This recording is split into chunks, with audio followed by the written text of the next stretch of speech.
Hi everyone, it's the first Friday of the month, so it's time for a new episode of Between the Melodies. Today, I'm really excited to not only dive into the music production and studio stories, but also behind the scenes world of running a record label.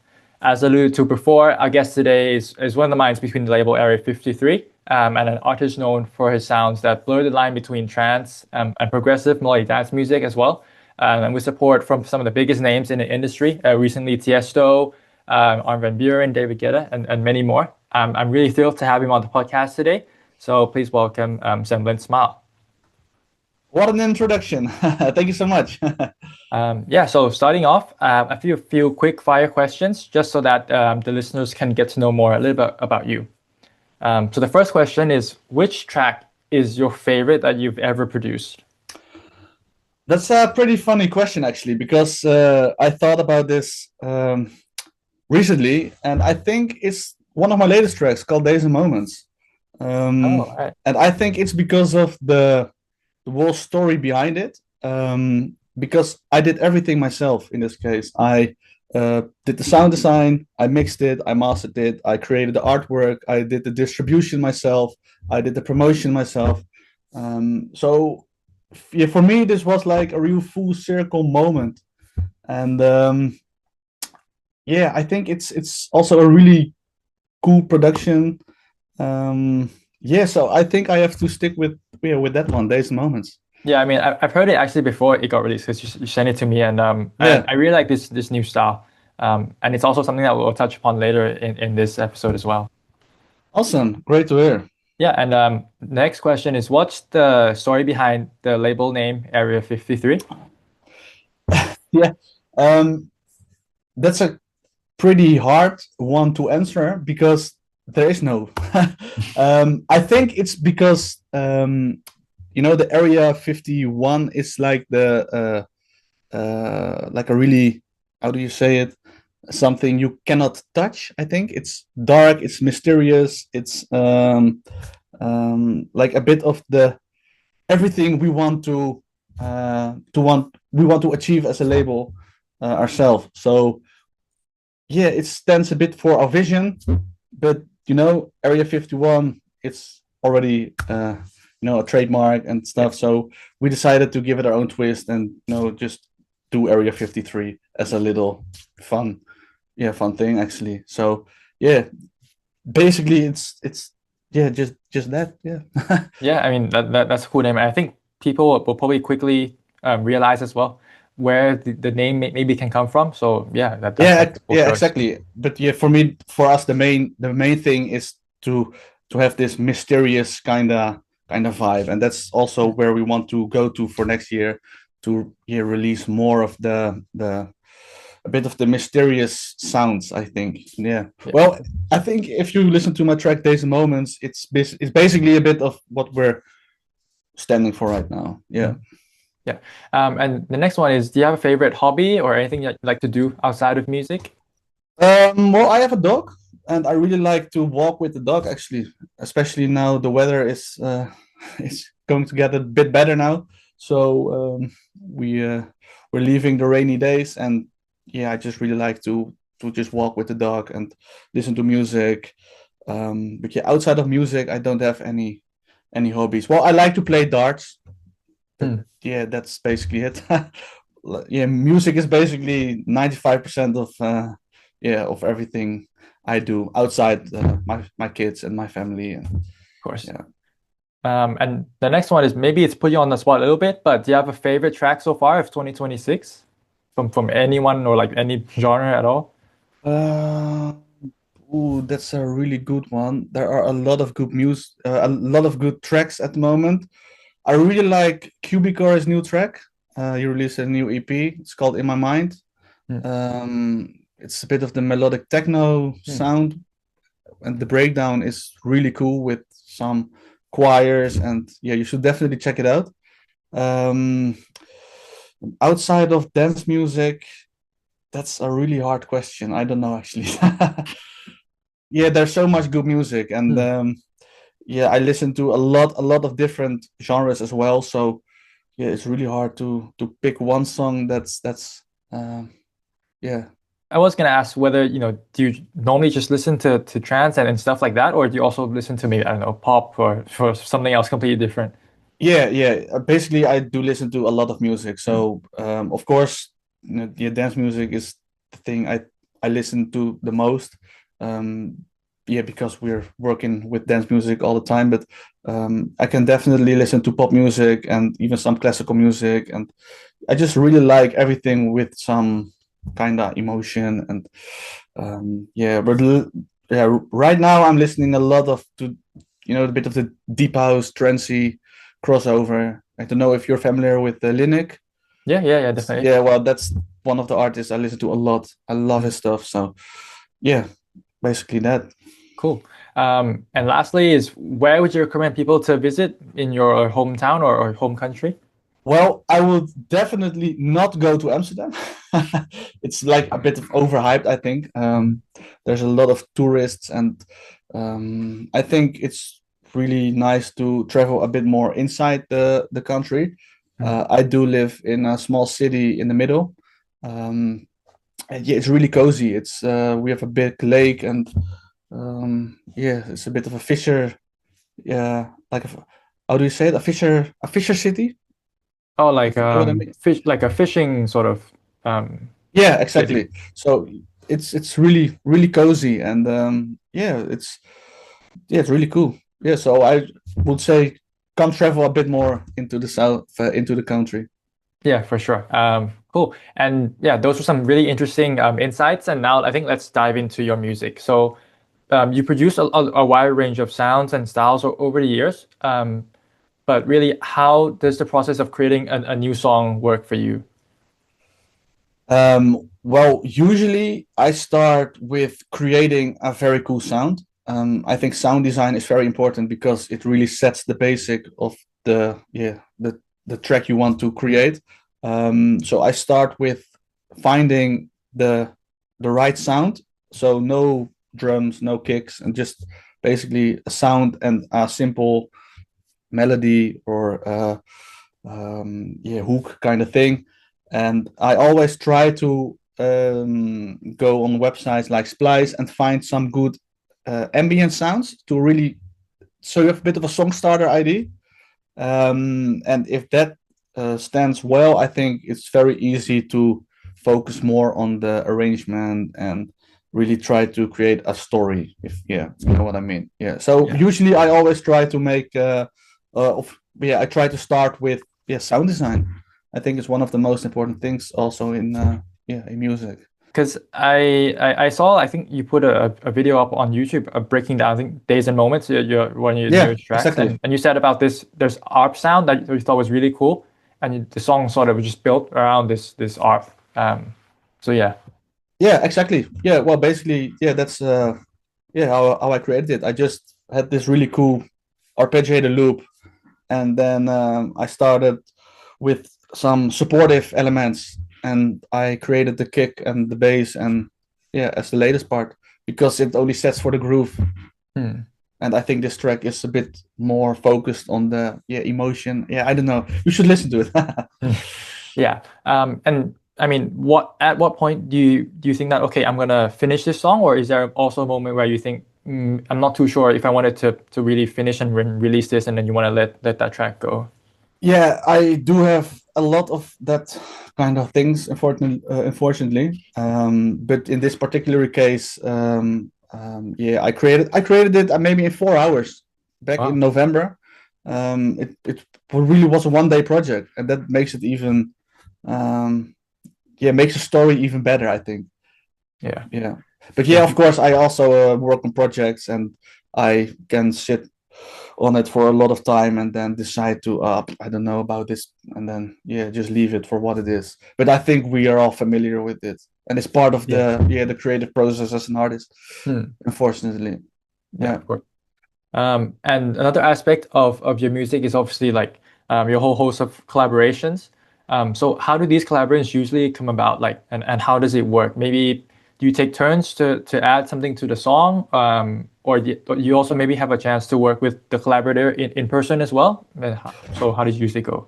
Yeah, well, I collaborated a lot with people from other countries, so then it's usually sending stems back Yeah. and forth, and yeah, well, we're working on a track as well, so you yeah, you know Yeah.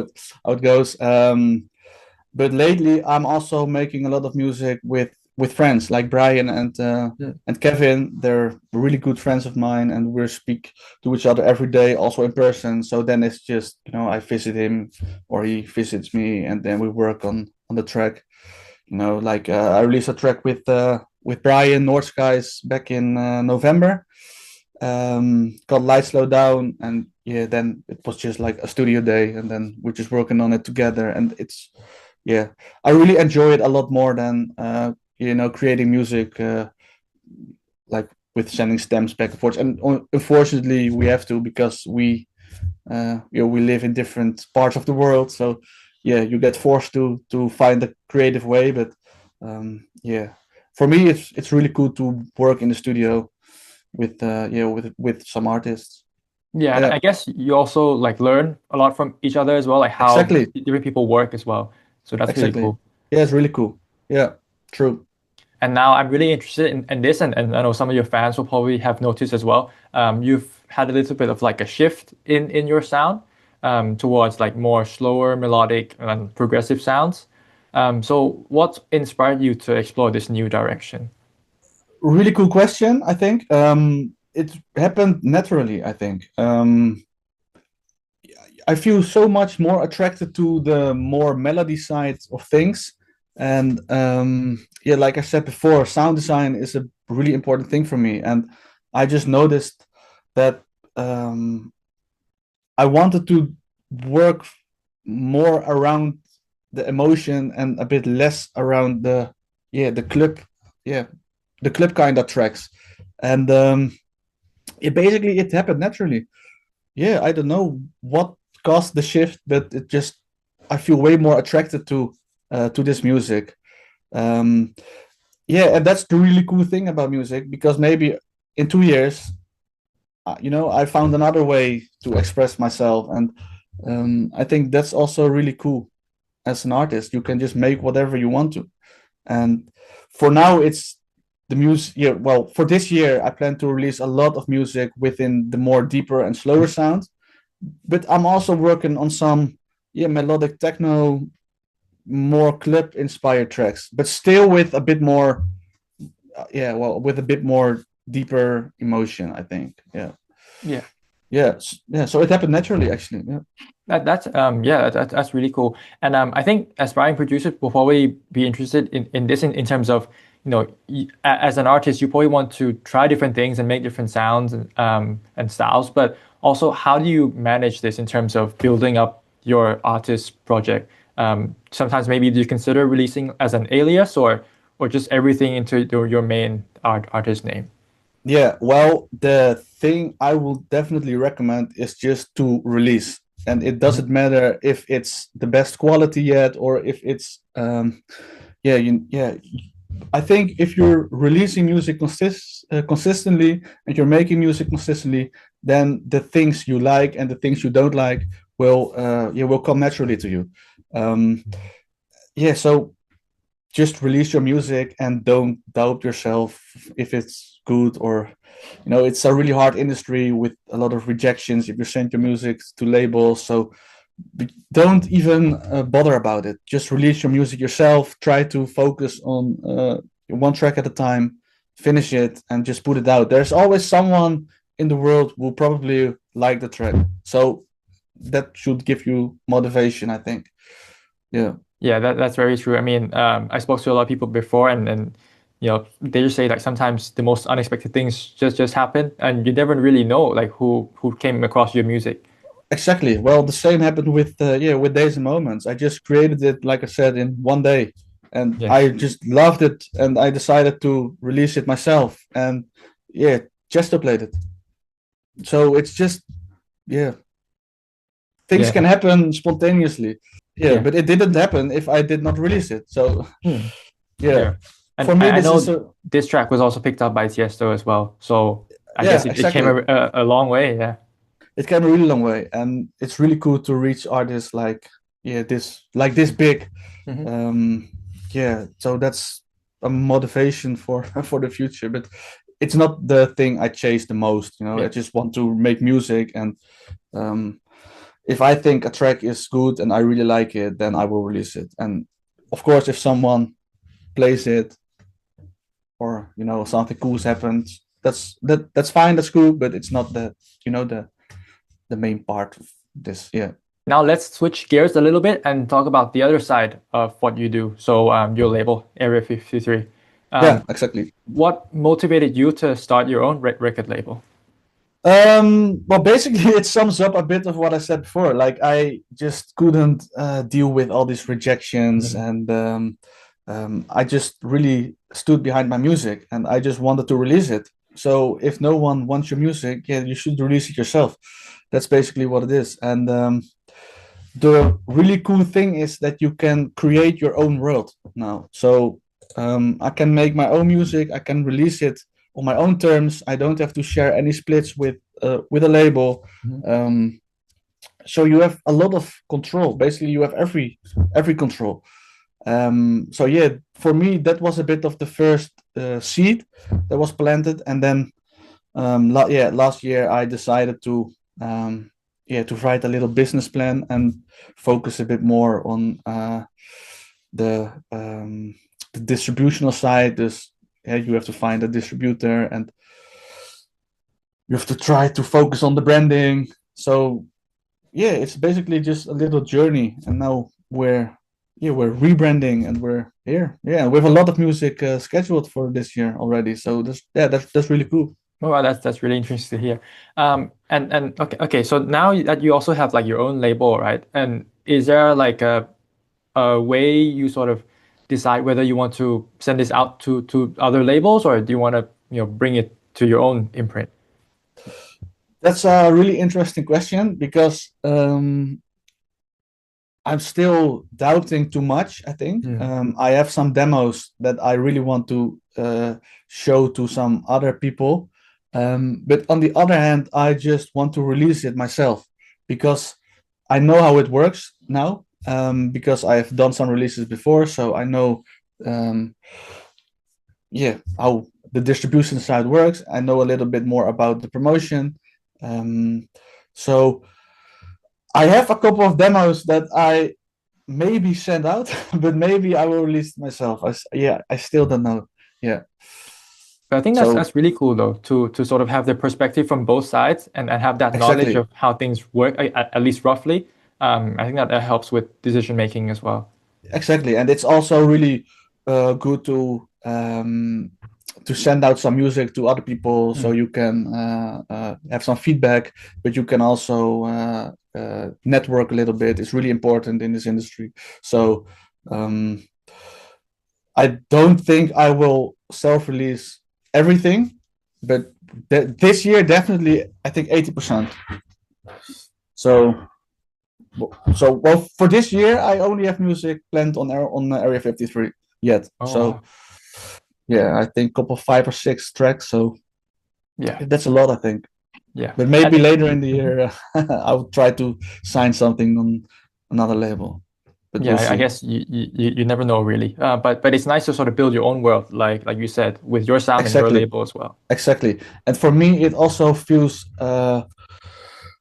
more natural to invest a little more money now because Mm. in return I can get everything myself. So for example, if I release a track of my own and I invest a good amount of money and it generates us some streams, for example, then I know the return is also from me and I can Mm. invest it more. And my experience from the past couple of years when I released with the different labels that they just don't do a lot actually. They're just hoping that the artist is investing money, is investing his time, and they collect the benefits. And that just it feels a bit wrong in my Mm. opinion. So that's also a bit of the another another reason that I decided to focus more on on an independent. Yeah. Cool. And now, similar to your artist project, the label has undergone as well like a fresh rebrand. So what was your thinking, or is there like a strategy driving this decision? Yeah, to steer the label in a different direction. Um, yeah, that shift happened also naturally because my sound was also shifting. Mm. So, we had to find a way to make it work. And um,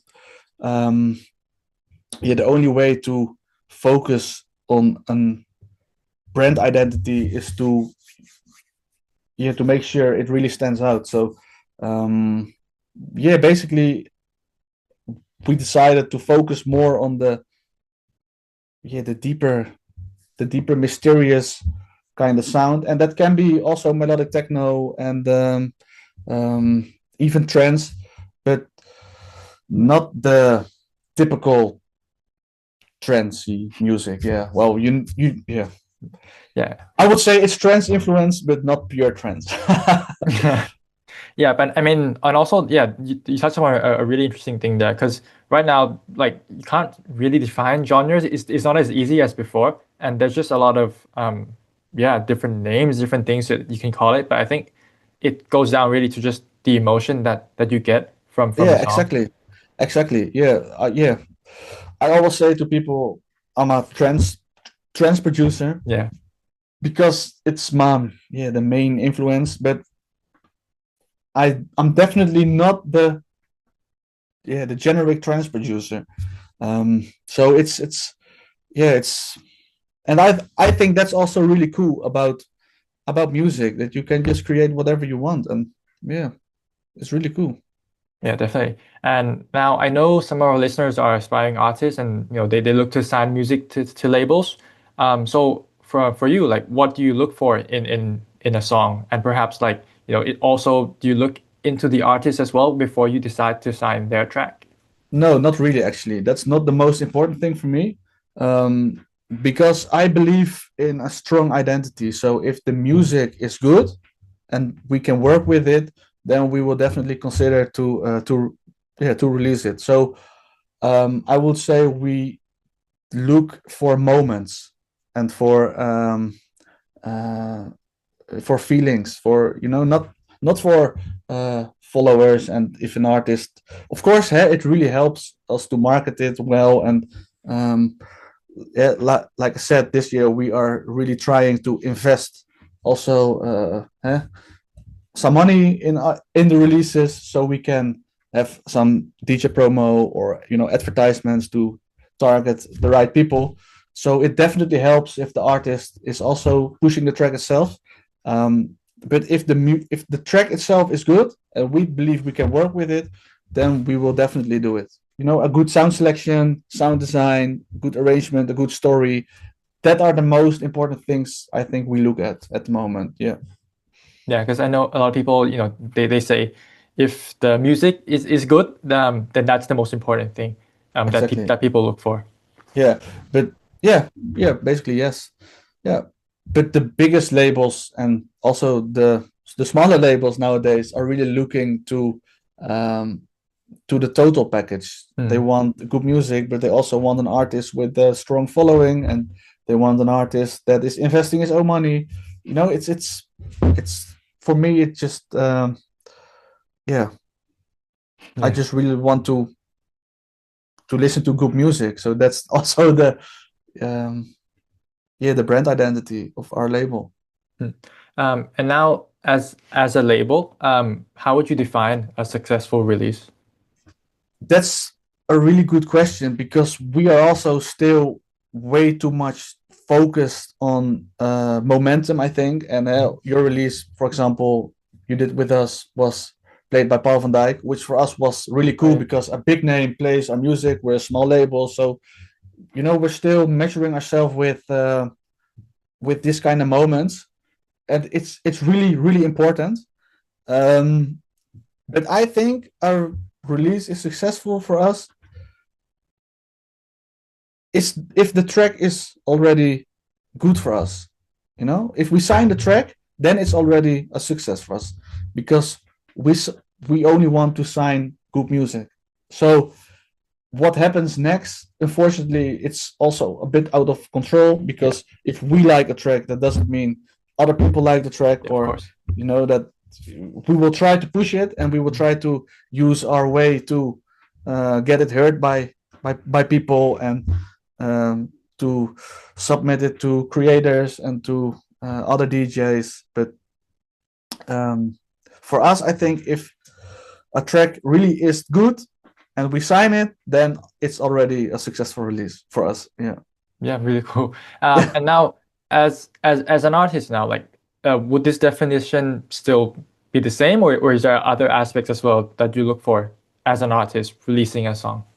Well, I think it's really important nowadays to focus on your brand identity, and that's also what I want to do for my own artist project this year. Focus more on who am I, and try to be more visible. So that's how you already mentioned it, that I showed some videos on YouTube where I showed the project files, and I really want to focus more on building a strong community. And I think you can really benefit with this as an artist if you're doing it also. So yeah, I would say just try to focus on building a strong community. And it's not because we don't sign your music if you don't have a strong community, but I think you can really benefit from this as an artist yourself. Yeah. Yeah, and I think it also goes back to what you said about just putting your music out there as well. Because Exactly. the more you put out, the more visible your artist name basically becomes.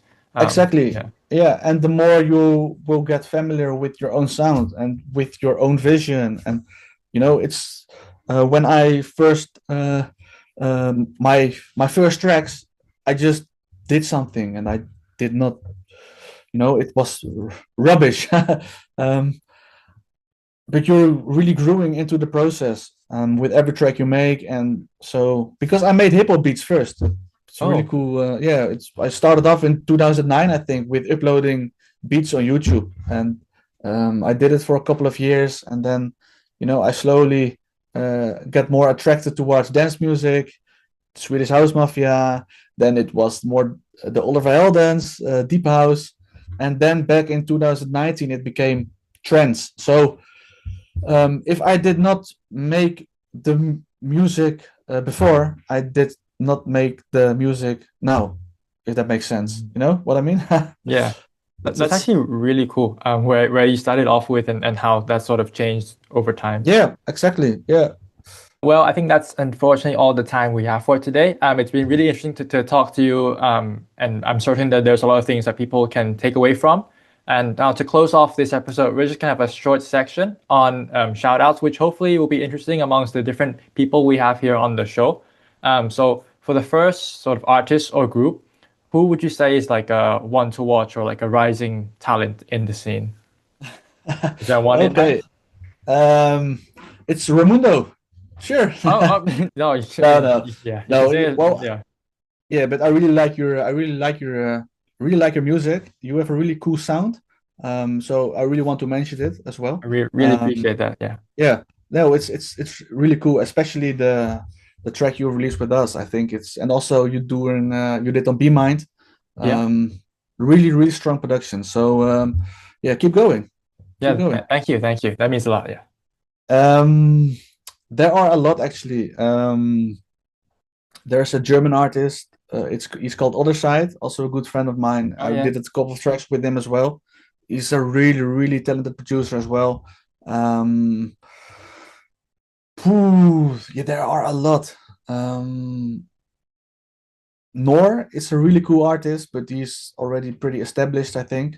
He's doing a lot of releases on Lily Era, Hmm. really cool label.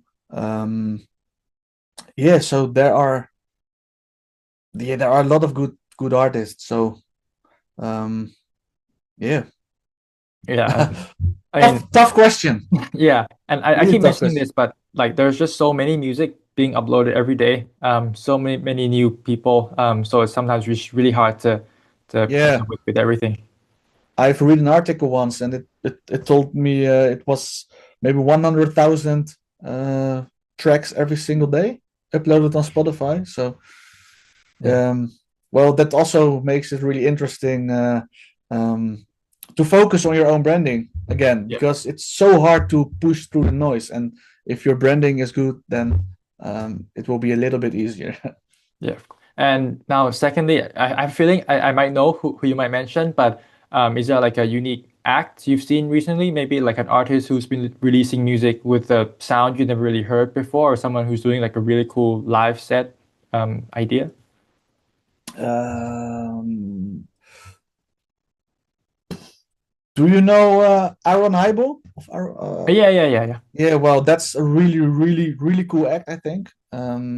Also, I did not went to a concert of him, but some friends of mine did, and they showed me some footage, and it looked really, really cool with the visuals and the cinematic vibe.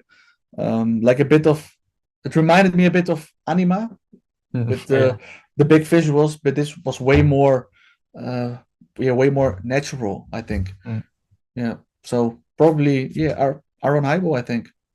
Cool. Yeah, Yeah, I've also seen a lot of his stuff. Yeah, they're really yeah, cool it's amazing. tracks. Really solid productions as well. I thought you were going to mention Linux and I think its areas because Yeah, Linux and they its have a really areas. cool Yeah, sound. yeah. Also with the live set stuff. It Yeah, was really cool. the first thing that popped up in my mind, but I was like, no, I already mentioned them, Yeah. so I need to find another one. But they're really, really cool, and they're a big inspiration for my sound now. Mm. Yeah, I think they also have a very solid sort of signature production. yeah, they have, and they also are uploading a lot of live sets. And I noticed they also pushing a bit more of the more aggressive sound. So still deep, but a little higher BPMs and a little more towards trance. So really cool. And I will definitely watch them for this year. Yeah. Actually, it's really cool to see sort of different trance influences in a lot of the new sounds as well. Just Yeah, genres mixing together. it's That's really amazing. cool to see. It's really cool. Yeah. That's why I don't like to speak about the fact that I'm a trance artist. Mm. And I am actually, but for me it's just I just make whatever I want to make. And it's probably it probably has to do a bit with trance, but it can be 122 bpm, but it I've also released tracks on 138 bpm. Yeah. So it's really a really broad broad aspect of the music. And now, lastly, is there anyone that you'd like to see on this podcast just to share their stories and experiences? Yeah, you can ask North Skies and Graphics. um they're really cool artists. Graphics is playing Tomorrowland, so he Yeah, I kind saw of that. has a Yeah. really he's a really cool story to tell, I think, how it happened. And I think that's really cool.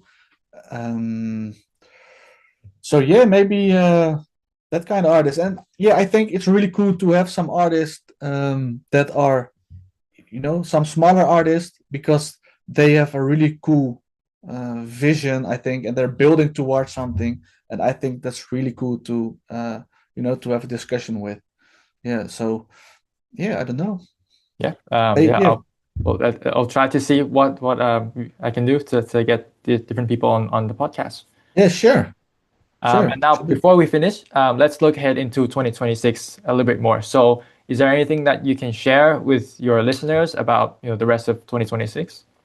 Yes, yeah, of course. I have scheduled 4 releases, I think, for now, all on Area 53, all in the 126th one.